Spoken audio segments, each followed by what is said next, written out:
The story of a great man, Oba Ovonramwen Nogbaisi. A long time ago, in the heart of West Africa, stood a proud and powerful kingdom, the Kingdom of Benin. It was full of beauty, bronze statue, rich forest, red earth, and wise people.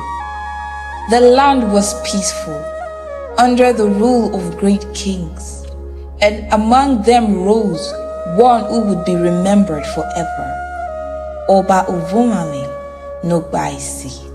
He was born around 1857, a royal child named Edugboa, the son of Oba Adolo.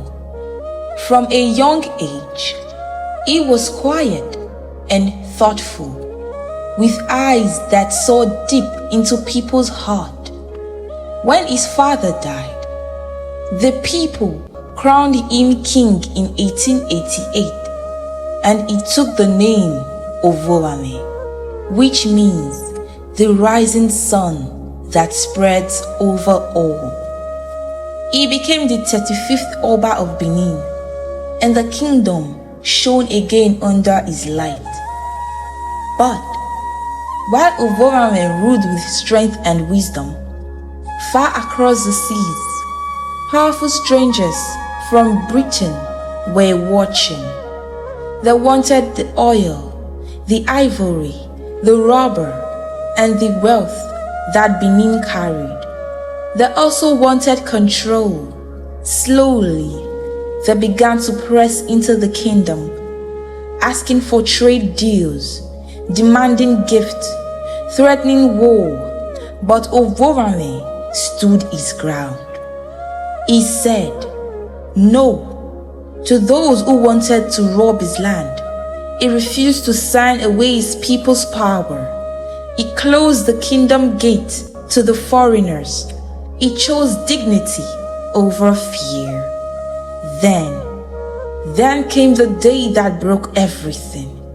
In January 1897, a British man named James Philip led a group of officials into Benin without the king's permission. They said it was a peace mission, but they carried arms, ready for war. Ovonramwen's ships, fearing for their king's life, attacked. Philip and most of his men were killed. That one event, that moment of blood, gave the British the excuse they wanted. Just 1 month later, in February 1897, British soldiers, hundreds of them, stormed Benin Kingdom. They came with guns, fire, and hatred. They burned the great city. They torn down ancient walls that stood for centuries. They looted the sacred Benin bronzes, those priceless artwork made by the hands of our ancestors, and carried them away to London and other parts of Europe. The air smelled of smoke. The ground was soaked in blood. The heart of the kingdom was broken. Ovonramwen did not fight back. He did not want more of his people to die. Instead, he disappeared into the forest, his royal crown hidden under leaves, his once proud robes now covered in dust. For months, he wandered in the bush with a few loyal followers. He watched his kingdom fall from the shadow. He knew one thing: if he did not surrender, the British would keep punishing his people. He chose to suffer for them, like a father who steps into the fire to save his children.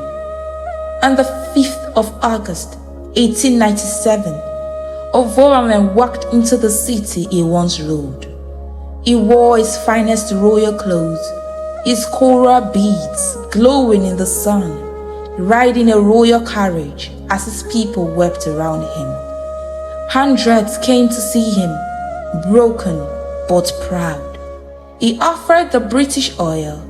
he gave them the ivory, but they took nothing from his hands. Instead, they put the Oba on trial like a criminal. They did not see a king. They did not see a man who chose peace. They only saw a chance to take more. They sentenced him to exile. They sent him far away to Calabar, deep in the south.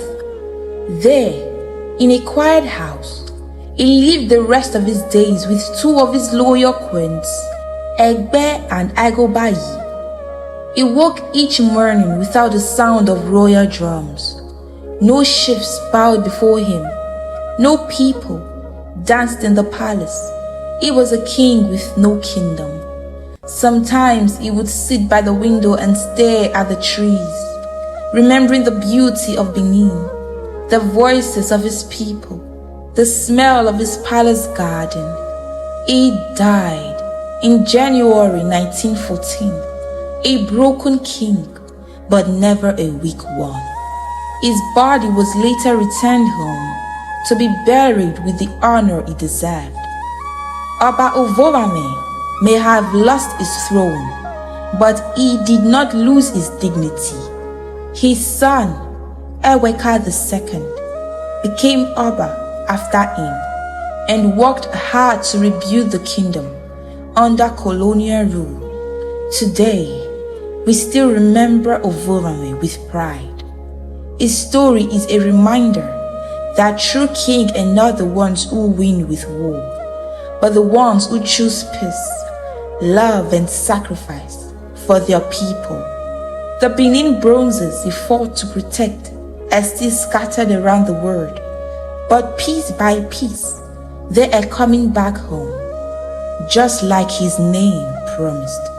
The sun still rises over Benin. Oba Gatokbe Ise. Please like and subscribe to our channel for more stories like this.